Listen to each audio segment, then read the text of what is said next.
Today, in the media conference with Lal Goel, which is brought to you by V4 News, Caru News, V4 Stream, Malnadu TV India, News Gaon se, Samvad Sarokar News, Bharat Post News, Gyan and Organ Donation India Foundation. Our endeavor is to enlighten you with the current topic. But today, being a thought leadership series, first we will talk about the thought leadership series. And crisis moments create opportunity. Problems and crises ignite our greatest creativity and thought leadership as it forces us to focus on things outside the norm. Thought leadership is fundamental in business today and consists primarily of finding and sharing great information in a way that attracts and retains.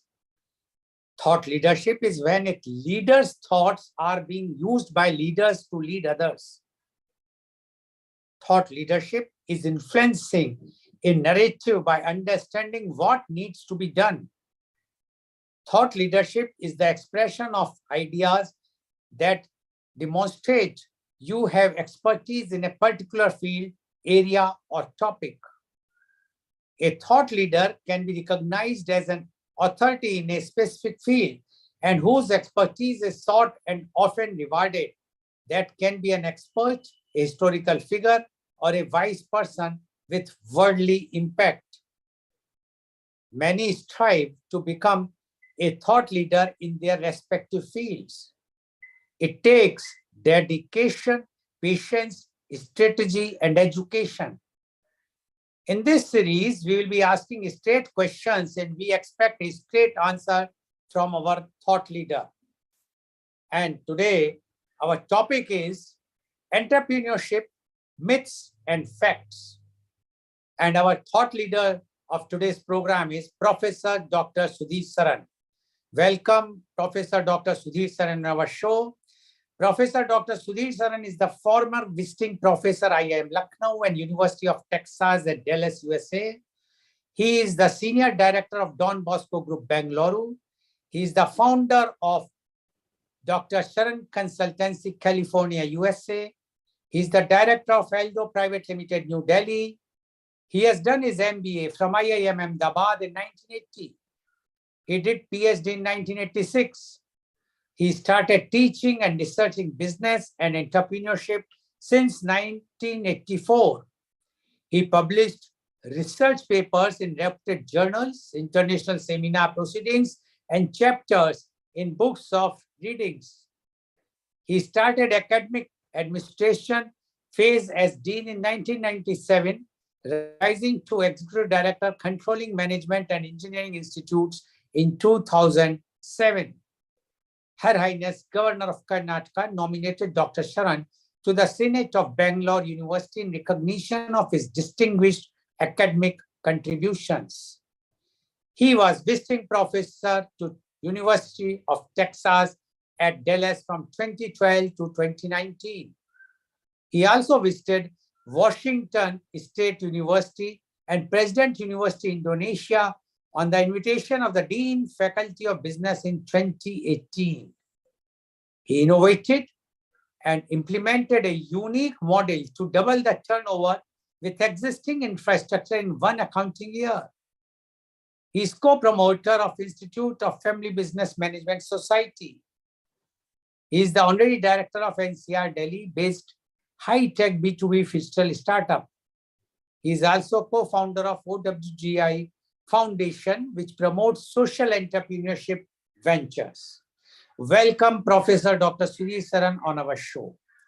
Professor Dr. Sudhir Saran, you are, apart from your other qualification, your experience, your expertise, you are also a co-founder of OWGI Foundation, which promotes social entrepreneurship ventures.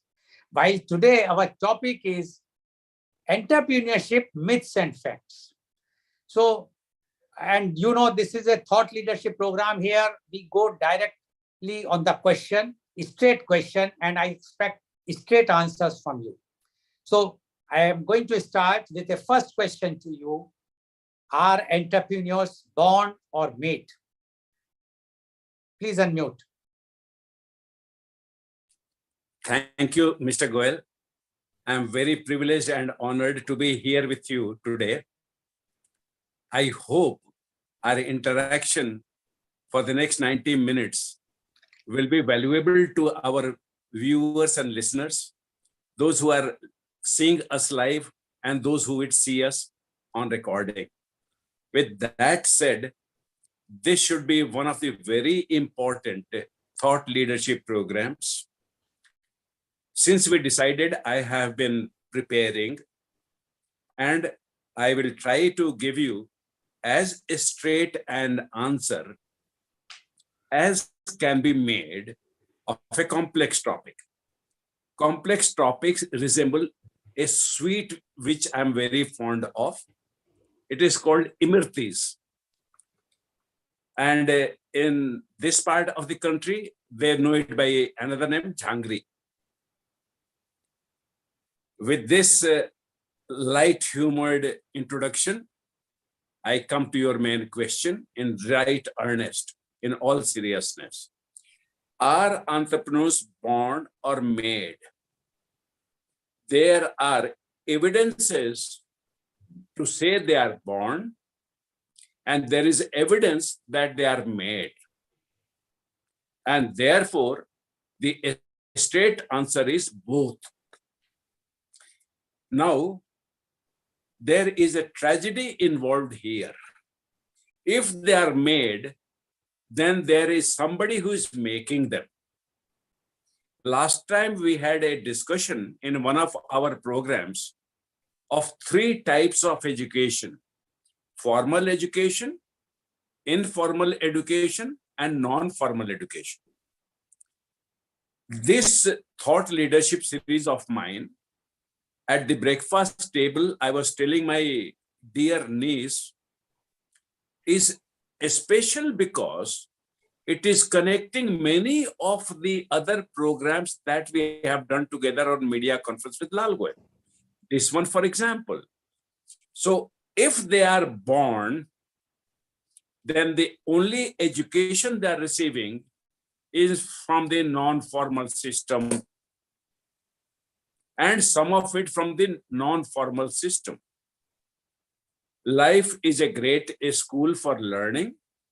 So when the first Birlaji decided to start a trading business in the 19th century, he did not get an MBA in entrepreneurship and new venture creation.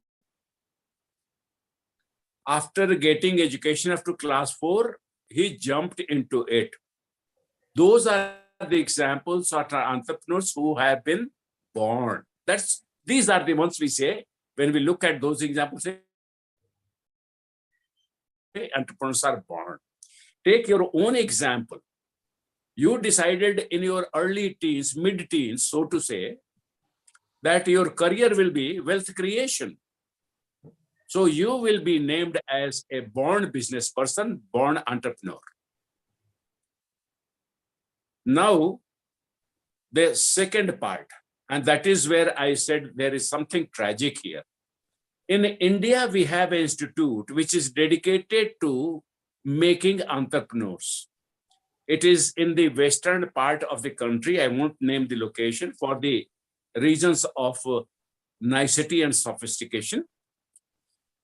Their track record is, after 2 years of postgraduate education in how to create a business, run a business, their success rate, that is, out of 100 students, only 10 to 12 manage to start a business and run it. And less than 10% of them are successful.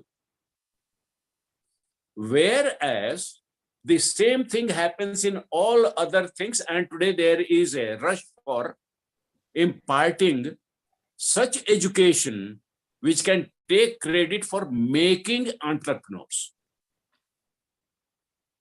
They have not been successful, just one exception in there, and that is the United States of America. And they call themselves a college, though actually they are a university. Now their success rate is just reverse of this institute, which I mentioned is in Western India. They create 80% of their alumni and they become who is who. Some of them have been true entrepreneurs. They started an industry. This part, types of entrepreneurs, I'm sure you will have some questions. I'll come to that.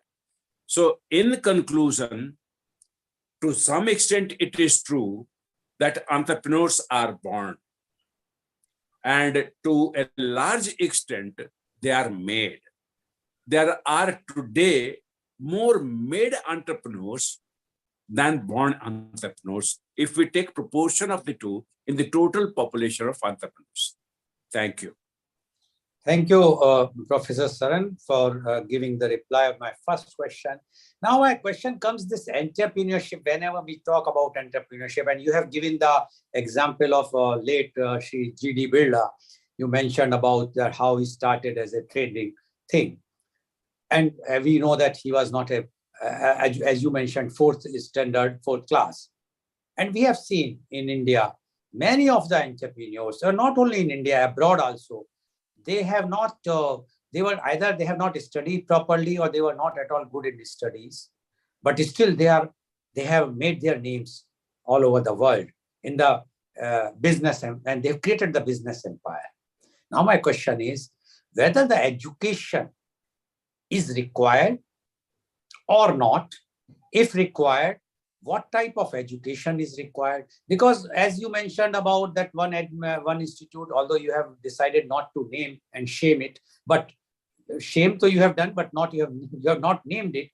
But we know that there are IIMs which are imparting the education, but are they making the entrepreneurs? And the emphasis nowadays of the present government is to make the entrepreneurs so that they can create jobs.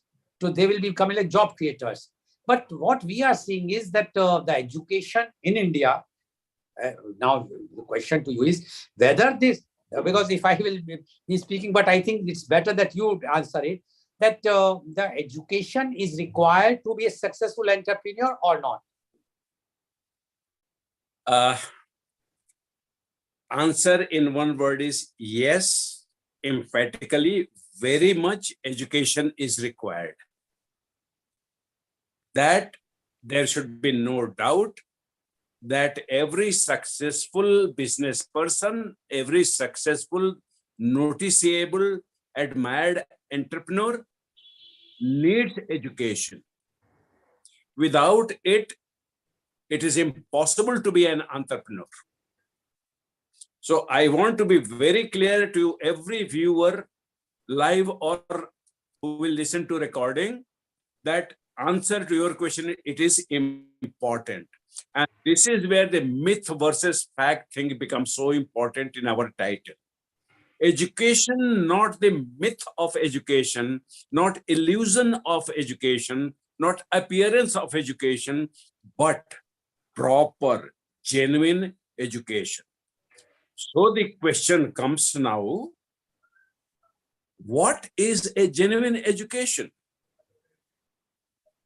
It is very simple for me to answer. It may be a little difficult for people to grasp. Let me try. You were 5-year-old and you saw a urchin, poor man's son, near the pond, and he was catching fish. You were from well-to-do family.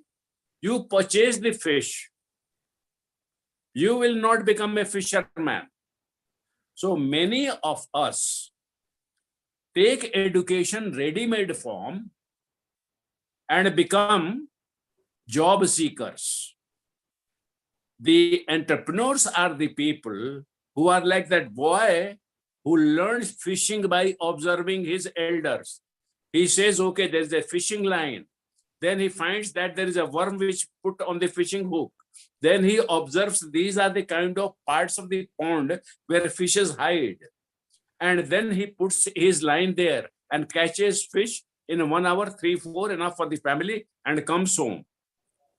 This kind of education is required, and this is what the entrepreneurs do. If it is available ready-made from family members, so far so good. If there is family business to learn from, like second generation and third generation and fourth generation of builders learned it that way. But the very first generation, the true entrepreneurs, the ones who have started the new venture, who are creators of a industry, these are the people who get true education by their own effort. They observe, they analyze, they understand, they do it. So formal education is no limitation for these people. And therefore, I hope my answer now is clear in entirety, that anyone who wants to be entrepreneur, fail-proof entrepreneur, then he or she must put a premium on educating himself or herself. Without that, it is guaranteed they will fail. And it is tragic that out of 100 people who start a new venture, 90 of them fail. I don't know why it is. I hope after today's media conference with Lal Goel, this thought leadership, that ratio will be brought down. As you mentioned in the introduction, I was introduced to entrepreneurship in the year 1984. In 2 years' time, it will be 40 years. This is where I have come. It is criminal to start a business without enough preparation so that it fails and destroys capital. A strong words, but I have reason to say that. Thank you. Thank you, Dr. Saran. But Professor Saran, you mentioned about the first generation entrepreneurs. Definitely the first generation entrepreneur have some unique ideas for that. That's why they want to enter in the business, because they are not a family business where they are just following what the family is doing. So do you think that these types of, and you mentioned about the startups, how they are failing in India. So either the fault lies with those unique ideas, which they have just assumed, or they have thought that why not we do this and try this. That is the reason, or the formal education or the education in that particular field is lacking for them.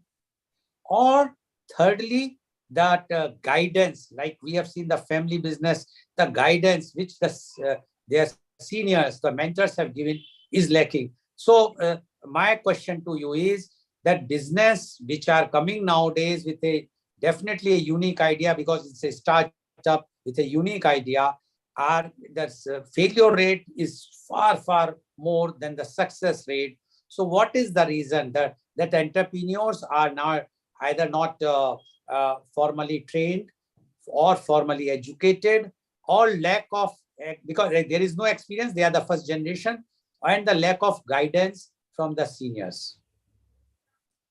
So which part you want me to answer first? I want all the three idea as part? per your choice with the serial. So whichever you want to give the priority. Okay.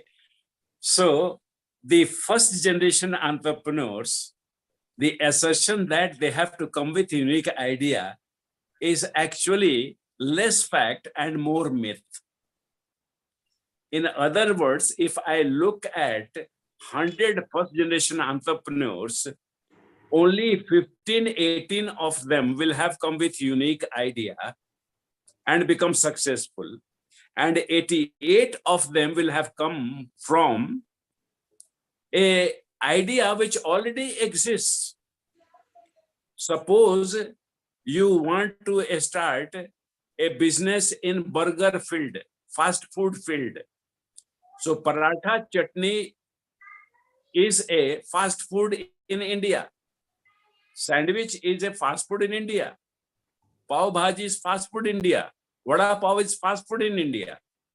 And can you count the number of such entrepreneurs, a small or large, that is separate? That's on the capacity of the entrepreneur to scale it up. So first part of your question is very interesting, and that is, it is not mandatory for success that first generation entrepreneurs come with unique ideas. And many a time life is very surprising and complex. That's where this unique idea myth takes birth. And that is, the person who copies my idea, and if he has more business acumen, will have earned more profit, much more profit. He'll become a crorepati. And I, who invented the idea, I am the creative person. I have the maximum of entrepreneurship capacity. I will have much less profit. Maybe I have failed in running a business. So these are two aspects to be mastered to be a successful venture creator. I must be a good one to respect ideas, recognize ideas, and I must be very good at building organizations which will capture the soul of the idea and grow it. These are beautiful things. We will talk more of this in different parts today. But this is the beautiful thing. That is what I want to say. The second part was the successive generations. We will talk of that in separate questions as they come along. Okay, thank you. Now, we have seen the entrepreneurs, the new entrepreneurs, when we are talking, those who are venturing in the business. Many times they trust on their instincts. Many times? They trust on their instincts. Instincts. Yes, yes. So what will happen if entrepreneurs only trusted their instincts instead of knowing the ground realities? They feel, oh, this is something new I should do, without seeing the market conditions, seeing the all the conditions, how they are going to market this thing and how they are going to earn money and what will be the return. What you say about this? This is very beautiful question. Thank you for asking me. I love this question. Be ready to understand the polished answer that we are going to produce now. If you are the kind of person, Mr. Goel, who taught yourself how to start a contract business for railways, so you learned through making mistakes. Like Thomas Alva Edison, he almost lost all his wealth while investing the incandescent light. Now, if somebody comes and tells you something related to contract business in railways, you will trust your instinct because you have earned it. The confidence has been created over thousands of trials and errors. If your manager comes and says, let us change our bid, what will you say? Do as I tell you. I know what I am thinking. Okay? But today, the thing is, the world has come so much ahead. Technology has advanced so much. After pandemic, human beings have changed, Mr. Goel. My priority now is to give more time to my family first, and then spend time for earning more money, more money. Earlier, I wanted more fame, more research paper published. Even if annual function of the school for my son was there, I asked my wife, please attend. I will just work on my research. After pandemic, that has changed. And therefore, for today, the question becomes beautiful precisely because of this reason, that I have to draw a wise balance, not just a balance, a wise balance every day. What part of manager's suggestion is valuable and improving my intuition? only intuition or depending on advice is not the way to go. Therefore, today, the entrepreneur's responsibility, the entrepreneur's challenge is far, far more than it was even 5 to 10 years ago. What I'll suggest is, as an entrepreneur, develop the soft skill. We had a workshop with a respected lady from USA.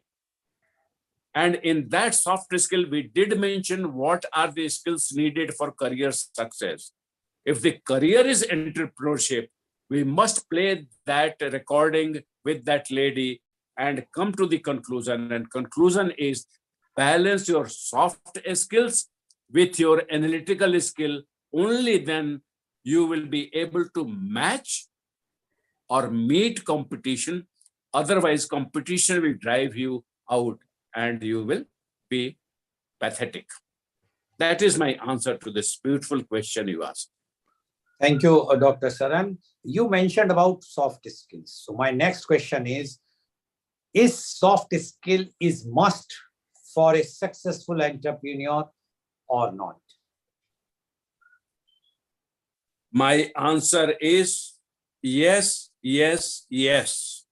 Without a soft skill, the kind we discussed in that program, it is only a matter of time before you will destroy the venture.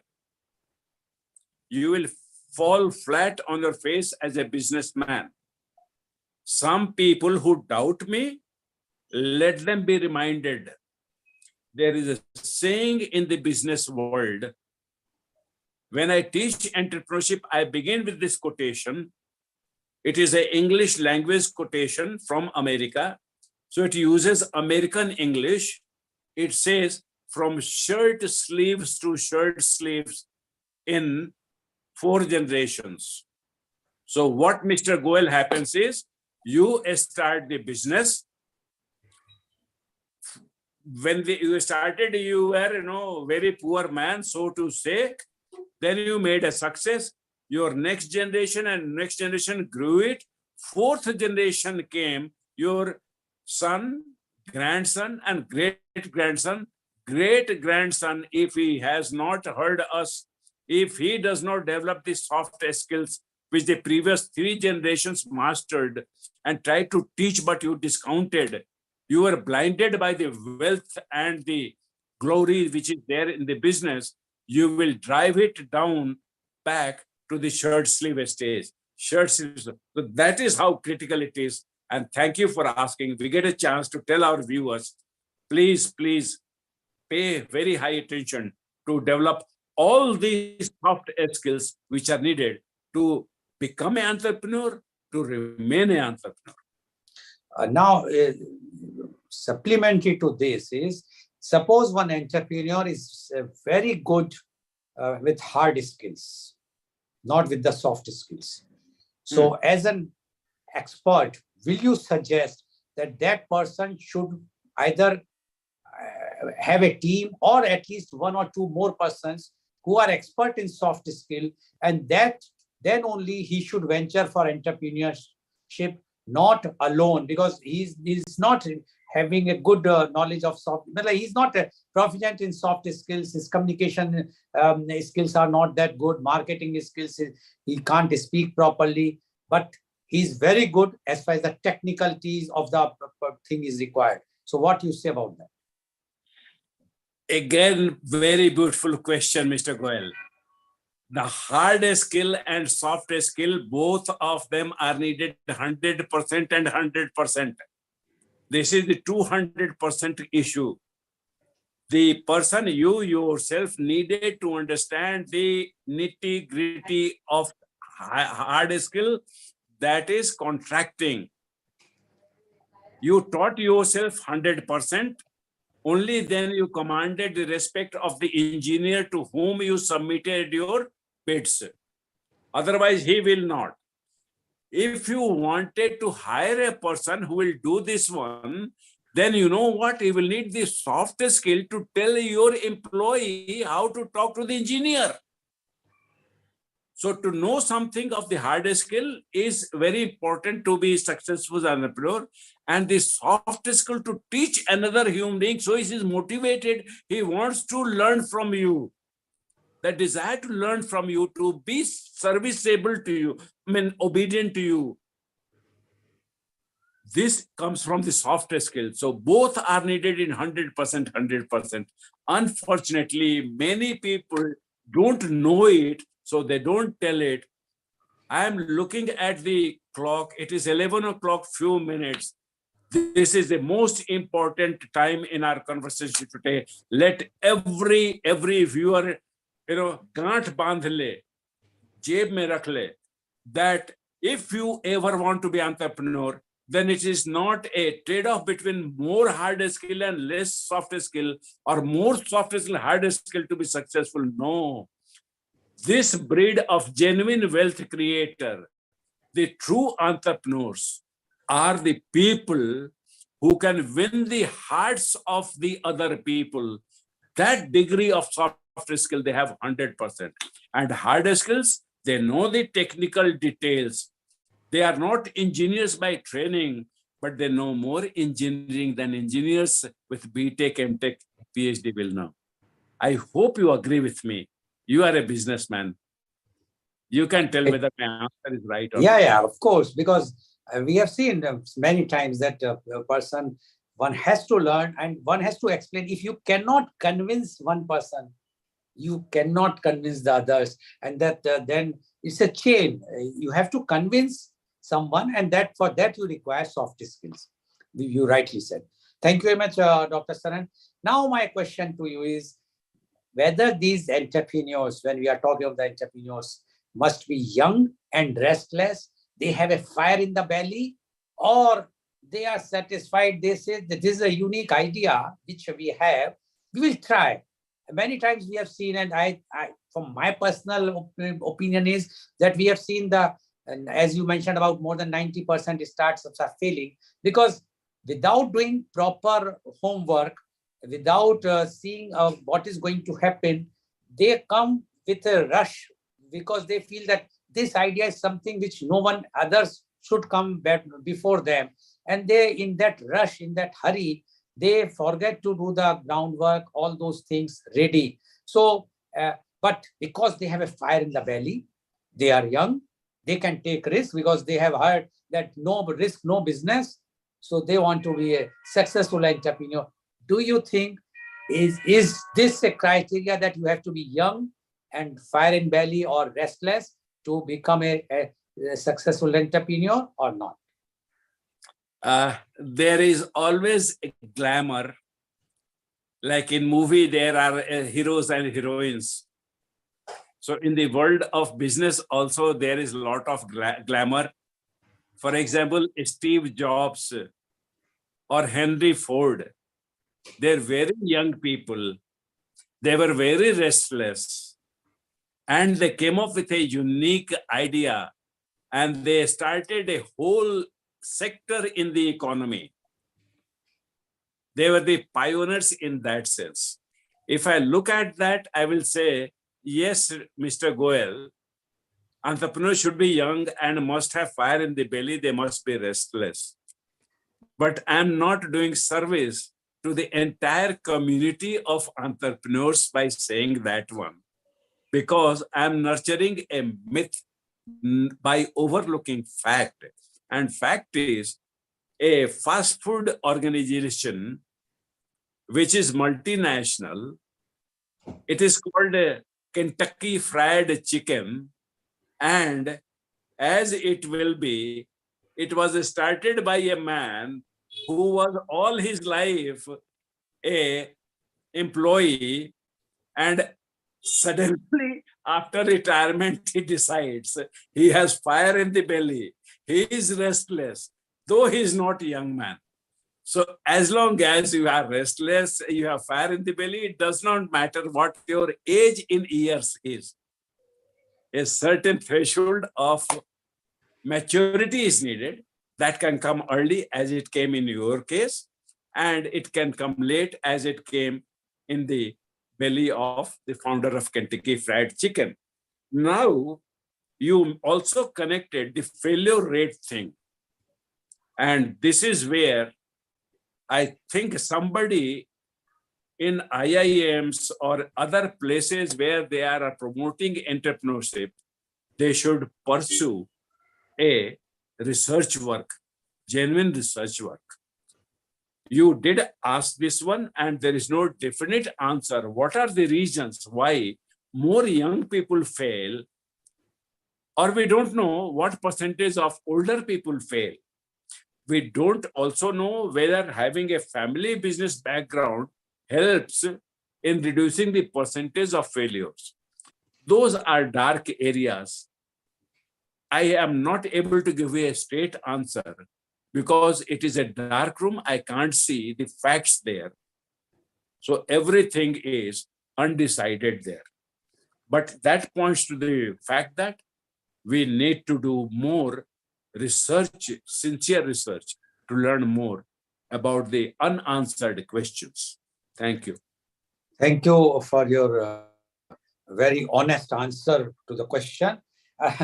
Without mincing the words, you mentioned very clearly that more research is required. Now, you mentioned about the family business. We have seen in the family businesses, the young, when it's a third or fourth or second generation business, the young generation, when they come with the fire in belly, many times it was found that they are not successful. I can give the example of House of Lucy, which was one of the top company. Still, it is top company, but those the family which started is nowhere now. They are not at all connected with the House of Lucy. It's been taken over for the outsiders. Even we see the case of Ambani's Reliance. Two sons of Dhirubhai Ambani, both fire in belly. One very, very successful, we all know, Mukesh Ambani. The other could not succeed with the fire in belly also. So do you think that this is also one of the factors that somewhere the success or the failure rate, even in the business second or third generation, when the new one comes with the new ideas to improvise or to expand the business which their forefathers have created, sometimes succeeds, sometimes fails. Although they have all the things in tech, they have the something to follow. They are not going to come out with something new thing because they have everything set up. Only thing, the ideas are new. So do you think the entrepreneur, a new entrepreneur, or even an entrepreneur in a family business, the young generation who wants to be entrepreneur has to learn to be in line with the business, family business, or with a new business, which is more difficult according to you? This again is a very significant question, and let us give it due respect. When you start a business, Mr. Goel, you know the amount of dedication it demanded from you to master the hard skills and to master the soft skill, so that you have the satisfaction that it is a profitable business. If I am creating a social enterprise, then I want to make sure I know the hard skills and the soft skills so necessary that it will create a sufficient revenue to meet all its expenses every year. It will not create a surplus, so it will not create profit, but it will create revenue. It must create revenue sufficient enough to meet the expenses. Otherwise, what will happen is, even the richest man, Rockefeller, when he created Rockefeller Foundation, if his social enterprise, Rockefeller Trust, is not meeting the principle which I just laid down, it will become bankrupt. They'll have to close the organization. So principle remains same. The formula only gets adjusted here, whether it is, family business for profit or family social enterprise. applies to Bill Gates Foundation, applies to Warren Buffett Foundation, everybody, Tata Foundation, Birla Foundation, it applies equally. No exceptions are there. Having said this, you pointed to one son failing miserably. He started as a billionaire. Today he has absolutely nothing. He's neck deep in loans. Now, why it happens is very strange. And in my introduction, you did mention I am one of the founders of Family Business Management Institute, Jaipur.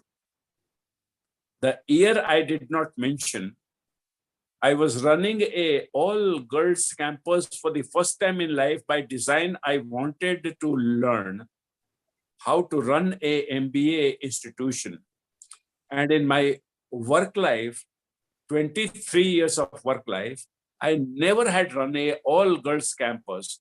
And I had a suspicion that it will present very unique challenges in terms of hard skills and soft skills required. In that period, the research which I did, I found that the women entrepreneurs are doing very, very different kind of a struggle than the men entrepreneurs are doing. But then even in men entrepreneurs, you see in your own case, there might have been cases when your business decisions were influenced by what Mrs. Goel took a position to. So bringing this aspect into this one, you know who married the younger son of the Ambani. You know the history of it.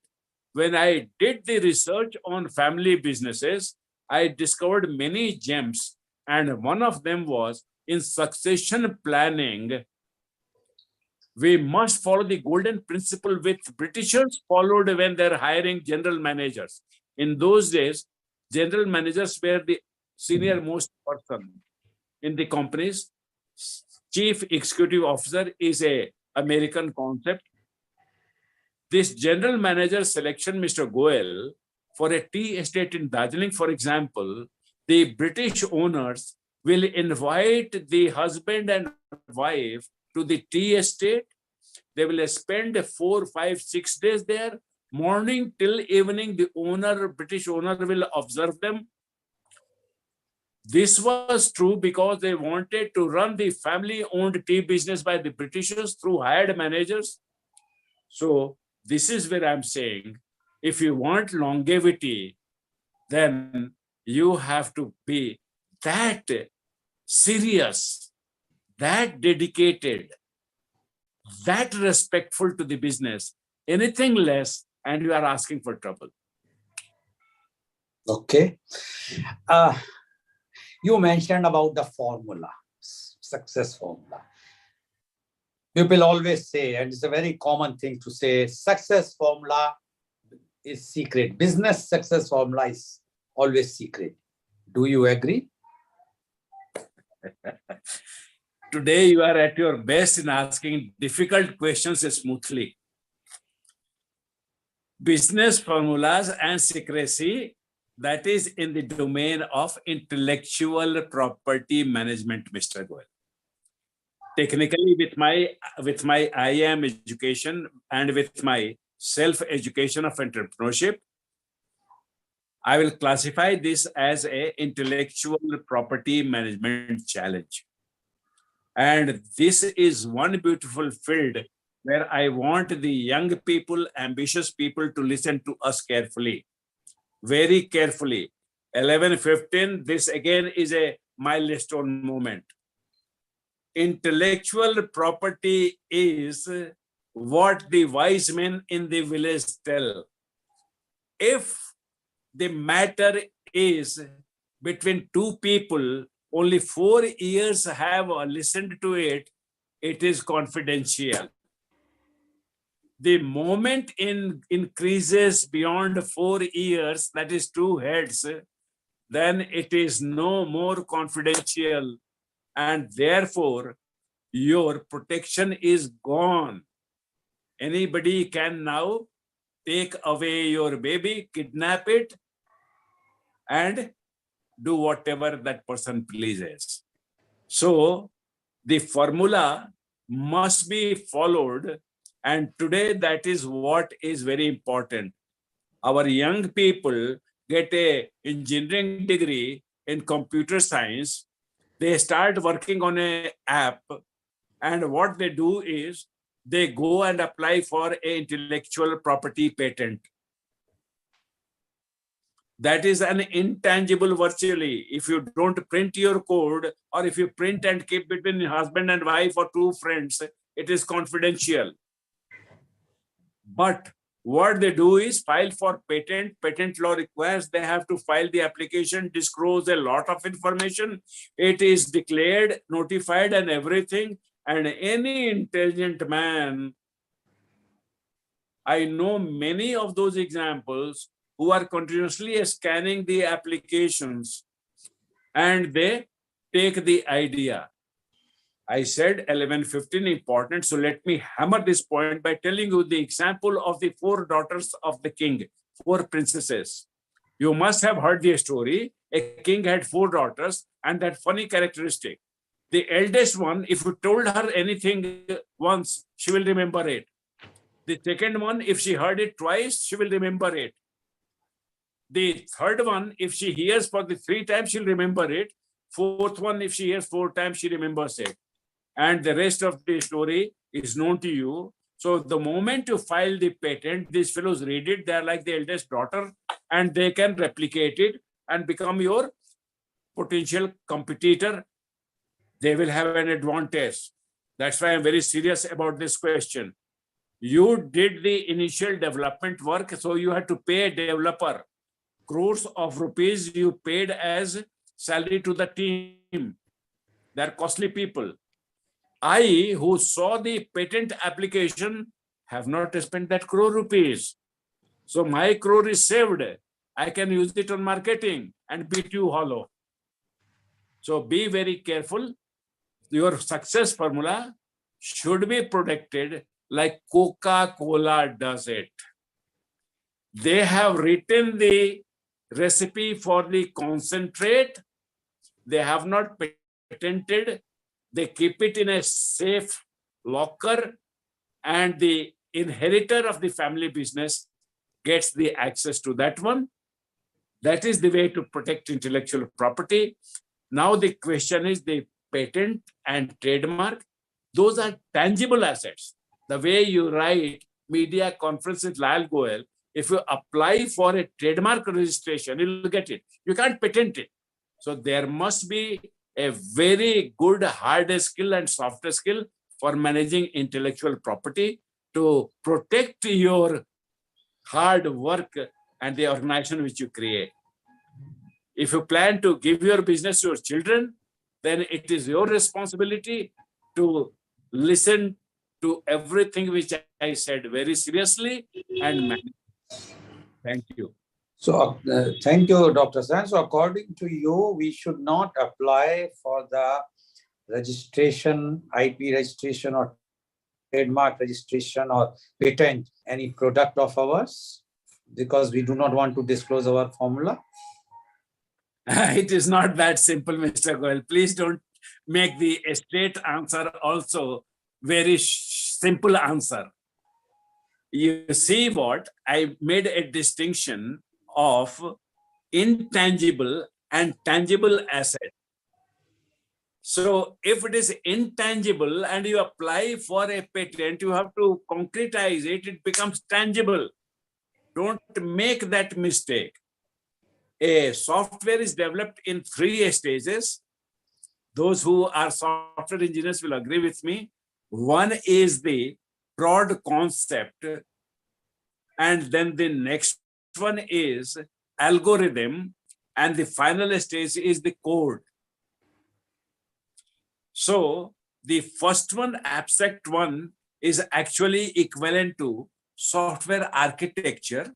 Next one is algorithm, and then is the code. When you are filing your patent, file the patent only for the code, not for algorithm and architecture. Those ones you keep like Coca-Cola family in the locker, give only to yours. Am I clear to you, sir? Yeah, of course. I got it. But the only thing is that how many people can be successful to keep this formula secret? Because what we have seen, and I think one of the reason of failure of startups can be attributed to this also, because many times it happens as entrepreneur, the new entrepreneur or a startup fellow who comes out with a new idea, and then he discuss, and he has to discuss because he has to convince the angel investor as well as the venture capitalist. And once you have to explain to them, they want to know each and everything because they are not aware about the new ideas, what you are going to do. So in many times it happens that without knowing, unintentionally, they discuss those areas of the business which those smart chaps of angel investors and venture capitalists catch, and that's where the competitor comes as soon as you come out with your thing. And as you rightly said, that you have to invest lots of money to develop something, and the new person who is coming, he will beat you. What do you say about that? Again, mark the clock in our discussion today. This is the most important point that two of us are now deliberating upon together. And for this moment, this thought leadership program should become memorable and a milestone one.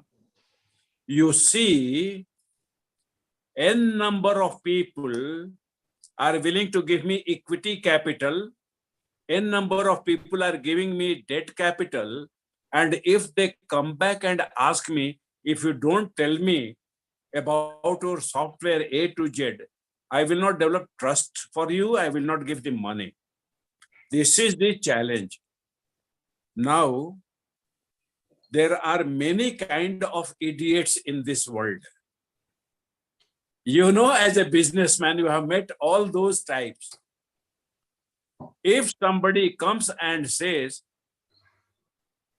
please give me your Draupadi because you have lost her in a game of gamble.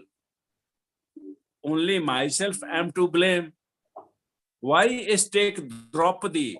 Draupadi being my software architecture, Draupadi being my algorithm, Draupadi being my code.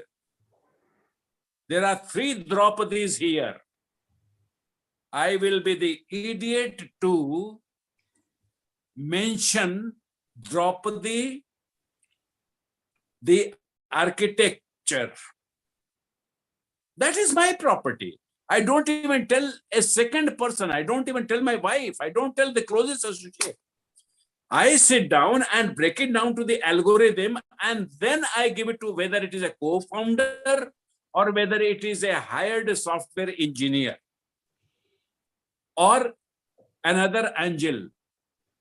That this is the algorithm. If they say what architecture it comes from, I said, mind your business. Talk architecture, don't talk algorithm. When you develop your software, then you talk about the architecture. I'm not telling you about my architecture, and mind your business. You see, you have done it many times in negotiation with banks. So it is done that way. If I don't know that there are 3 Draupadis, then I lose all 3. This is the most important thing. Looking at the clock, every young person can find you, Mr. Goel, can find me and protect the intellectual property and not lose all the investment on that one to an intelligent competitor through filing of the patent. I see many patent applications where lawyers know hard skill, they don't know this soft skill, intellectual property management. And it is not on the introduction which you have made it, but in 2003, as I mentioned, I was very impressed with the women entrepreneurs. And that's why I started that Jaipur Family Businessman Institute. Actually, you could have said Women Entrepreneurship Institute. But I did not put that one. I didn't want to limit it. And you know what? I went to BITS Pilani, Birla Institute of Technology and Science Pilani.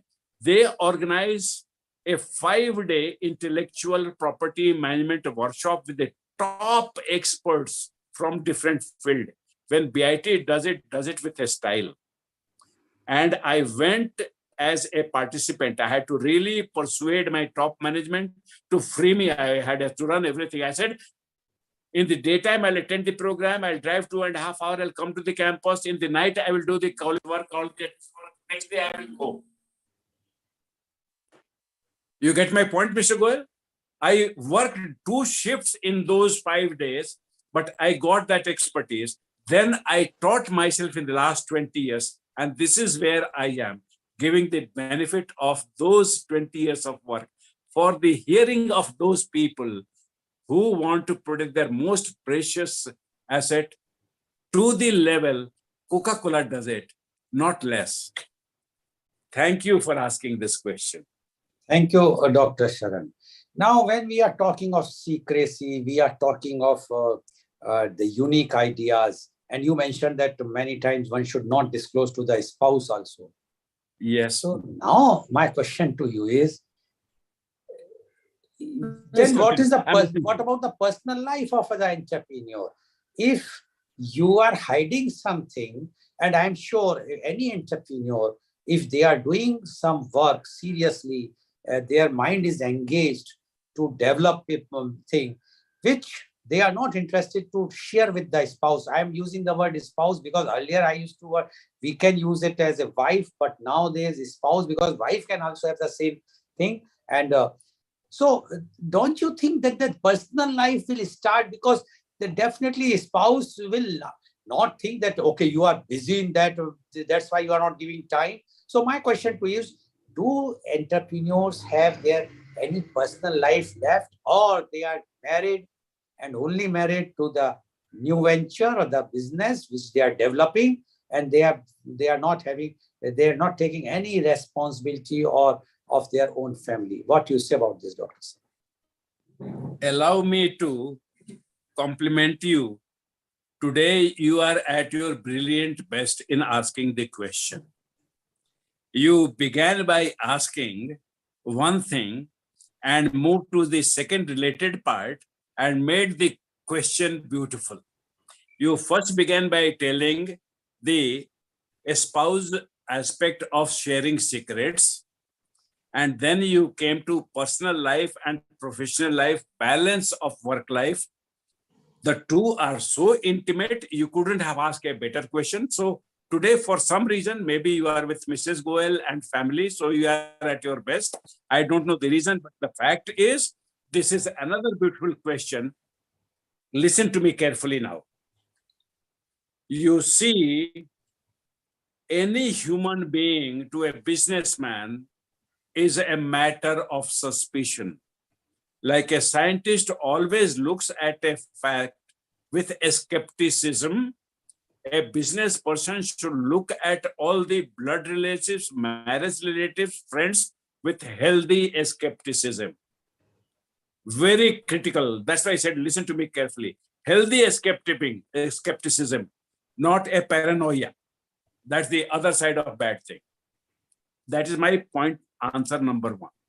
Then second thing is, today I know that if in 1997, November, December, January, in a company which I created, which was 6,000 crore in Indian rupee for a Dutch multinational to bring mobile telephone in India, and that was my first major business creation activity in life. I worked for 100 hours a week for 3 weeks continuously, so much so that my mother, the day I came, she said, make sure whether you want us to stay with you or you want to stay alone here. And then I told my office, I cannot continue doing that one. This is the second aspect. It's extremely difficult. Today, if I were building that same company, 6,000 crore company, Mr. Goel, I will not put 100 hours. I will put 70 hours max. But I will hire 2 assistants, which I did after my mother threatened me. I will do it right at the beginning. So this is what it is. The second part of yours is, in our entrepreneur journey, we learn, sometimes we say, we should have respected family more, given them little more. After all, what is all the wealth and name and fame if the family is the paying party? This is my personal answer. Everybody will have to take their own call. They will have to find their balance. But I'm very grateful to you for asking this one. For the secrets one, healthy skepticism. For balance one, please make sure that you define your dream correctly. Let your dream not become nightmare for your family. This is a humble submission from a man who has seen it all. I hope the younger people who are trying to get into this universe will remember my words and benefit from it. Thank you. Thank you very much, Dr. Saran. And yes, you rightly mentioned about the secrecy. When I started my first work, so the senior person, my mentor, he told me only one formula. And he says, what your right hand is doing, your left hand should not know. So one can understand that one has to be a bit secretive. But as you rightly mentioned, how to balance your family life, it is very, very important. Because if you are not satisfied mentally, if you are having tensions, family tensions or stress, then definitely it will suffer. Your work will suffer. So my question to it now related to it is, a successful entrepreneur is only those whose family lives are quite good or successful or peaceful or non-interfering, and that's why they could devote more time to develop an entrepreneurship and create an empire. Or is it a myth? Very difficult question. So we will go part by part of the question. You do need a healthy family, because if the family is not healthy, you will not be getting what you need most, the 3 hours of sleep every night. If you are not sleeping that minimum 3 hours every night, then your cognitive functions, the biological functions, will not be at their desired level for being an entrepreneur. Let me not give the impression to anybody that of all the things, entrepreneurship is the most exalted level of work for any individual. And therefore, you owe it to yourself that you keep yourself physically, biologically at the level demanded by entrepreneurship. An employee can not, give himself enough sleep and come to office. If he is 60% at cognitively, I as a owner observe him and then build checkpoints, because I am the one who will lose the profit. This fellow will increase the cost.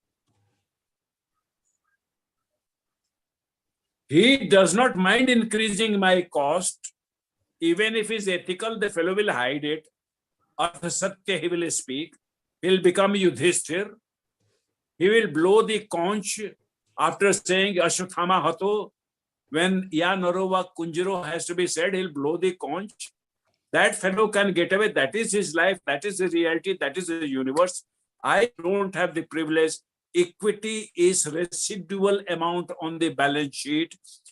If all the assets have been paid for, only then if something remains, it is my equity. We know that one, I own it. And therefore, Mr. Goel, the answer to yours is, I must have a father, either biological or two of us are fathering many entrepreneurs, hopefully. My father, when I got married, he told me, this is arranged marriage. And whenever you have a bad moment with your wife, you'll come back and tell me, what father, what kind of, wife you gave me. Don't come and tell me. You are grown up. Remember, you are called bridegroom. She is the bride. So groom her to the way you like to be treated in life by her. Don't come crying to me. Similarly, every entrepreneur must groom every employee so that the maximum joy will come. And many a time, the family businesses, as in your case, they are not employees, they are owners, co-owners, and co-founders. So that way, they are all the more important. So final thing is, please don't go by the myth that entrepreneur's life is miserable. There is no work balance possible. To convince you that I am saying something sensible, I'll give you one example and a stop. The example is of a man who was in England. His brother wanted to marry an American girl. So in the wedding party, they went to America, East Coast. When wedding was happening, this younger brother got talking to the father-in-law of his brother, and he was in lawn business. So he said, aha, I can start this business in England. He started it. And when the business started growing, he had a franchise model. People said, you also expand into nurturing the lawns. And he refused. He said, I'll only maintain lawns. If there are bad lawns which need to be treated and cured, I will not get into that business. They asked, why? So many billion pounds of business is available. It is sitting for you. He said, look here. I want to run the business. I don't want the business to run my life. I only want to work for 3.5 days. I only want to work for 3.5 days in a week. Rest of the time, I want to spend on myself, on my wife, on my 2 children. I hold that in great respect. I read this story 27 years ago, Mr. Goel, and it has stayed with me. I have run my life with controlled ambition because I'm architect of our own life. Every one of us is. In that sense, we're all entrepreneurs for one venture. This is the principle I follow. This is the principle I want every entrepreneur to follow. Within a band, sacrifice family interest, not beyond the band. You are an example. You are in Mumbai. So we are following the principle which I set for myself. Okay. But Dr. Saran, we have seen many successful businessmen, and even in politics also we are seeing the successful business politicians. Even we have seen the successful artists. They were not married, or even they married, they have left their wife, and they are very successful. So my question to you is, a person who is single, lady or a man, is going to be more successful entrepreneur than a married person? Very difficult to answer a straight way. Can I give the example? I will give example. Ratan Tata, Narendra Modi, Rahul Gandhi, Lata Mangeshkar. Please go ahead. Yes. Now, we can count them on the fingers, Mr. Goel. whereas all the Birlas were having a family. Tatas are one exception. I don't know how it has happened. But before this gentleman, they used to have biological children. In last few generations only they haven't had, because Parsis, because of inbreeding, have that biological curse on them. Okay. Other business houses like Singhanias, for whom I have a great respect, I worked for them. I've learned scientific management practice from them. Theory I learned in Ahmedabad. The practice of scientific management I learned with Singhanias in 1980-84.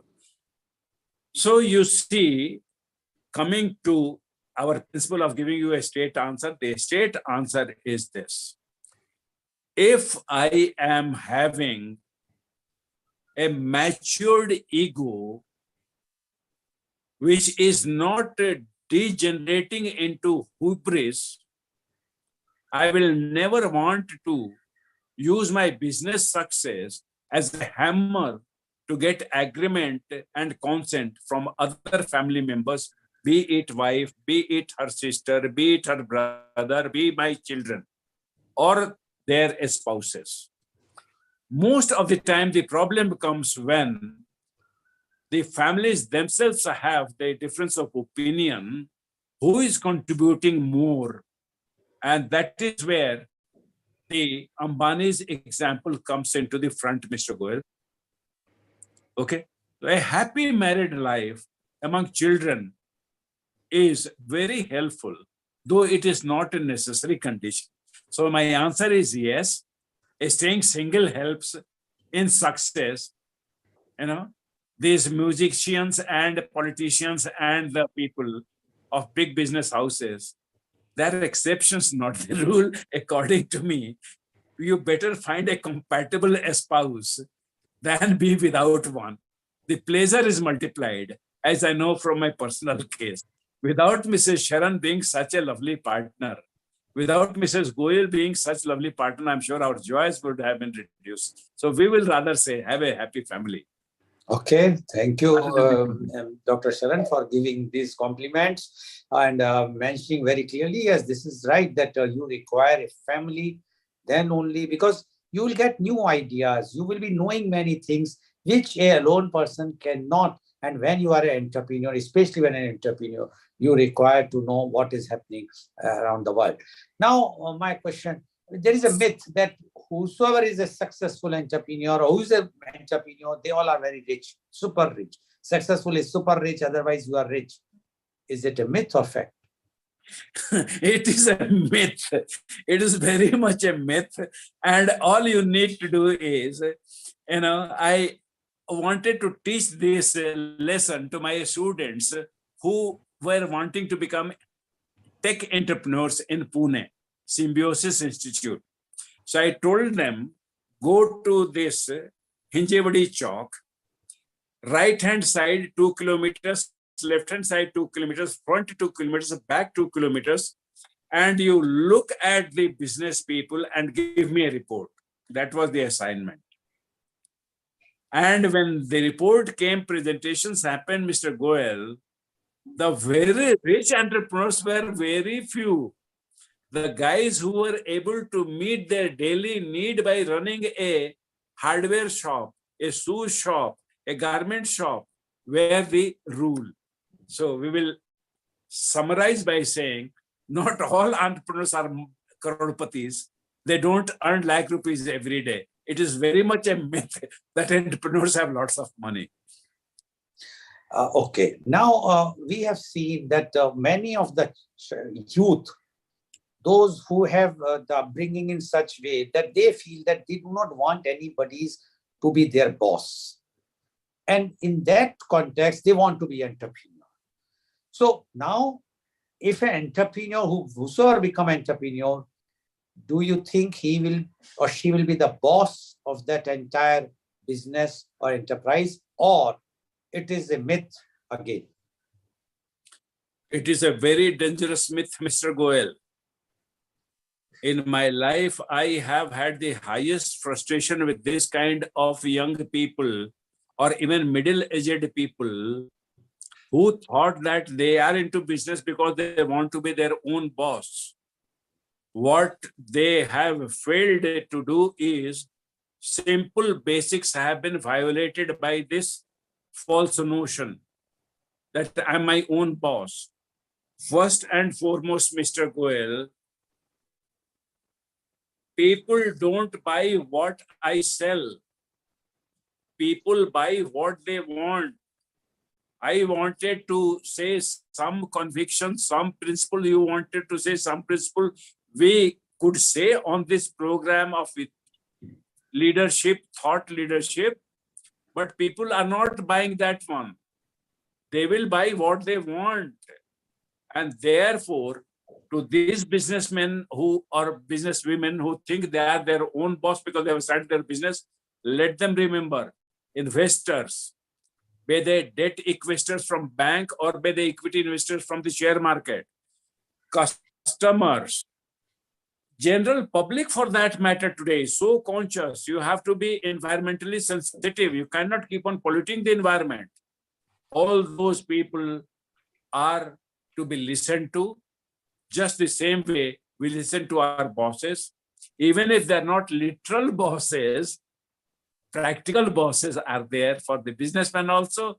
If you develop a listening ear, then you are rewarded. If you are deaf, you are punished. Keep that in mind. Okay. Now the last question, although I want a straight answer, but in bit details. Because although myths and facts, so you have given many answers. How to become a successful entrepreneur? How to become a successful entrepreneur? First and foremost, Or I will say, what qualities an entrepreneur require to become a successful entrepreneur? first and foremost, have many gurus, teachers. For example, you were a child yourself, you are your own guru. Remember your childhood avatar first. Because in childhood, when you saw a butterfly, you forgot your hunger, you forgot your comfort, you chased it. You saw it is going from flower to flower. Why it is important? Because one day your parents will send you to school. One day your teacher will tell that the butterfly has a body part which it uses to suck the nectar from the flower. So the overall thing is, the entrepreneur is like that butterfly which knows who has the nectar and has the soft skill to persuade the flower, I'll help you pollinate, you give me the win-win. So every entrepreneur, the moment he or she learns that every relationship with customers, with employees, with vendors, with buyers, everything is, I have to teach myself how to give so that the person gives back willingly.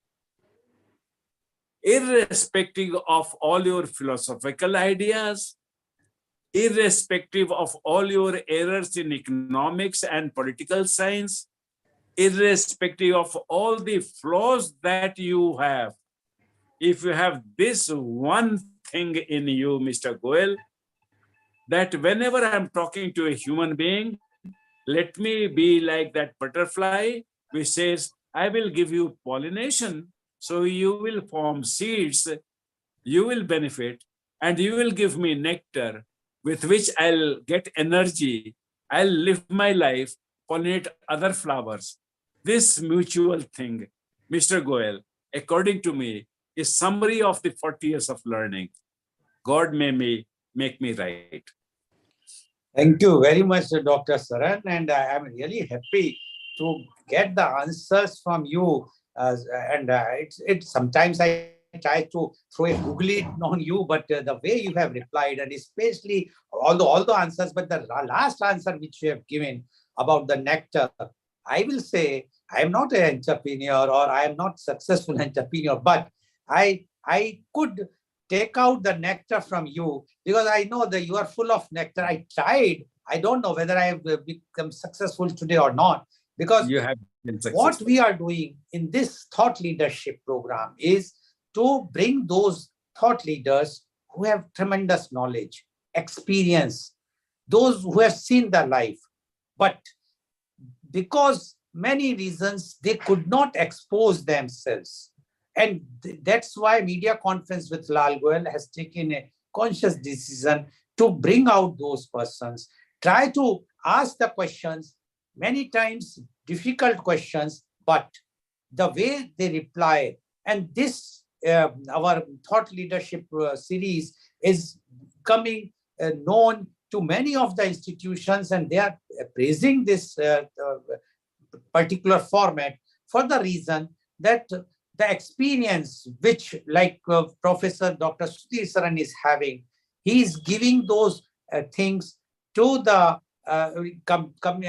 expressing his views, and in turn these views are going to be beneficial for all the youth who are planning to be entrepreneur or who are planning to be a successful entrepreneur or a businessman. And the way he has explained today, I am sure it is going to benefit many of the youth, even those who are not youth, like me, who are not a youth, a senior citizen. But the way he has explained, that is what our endure is.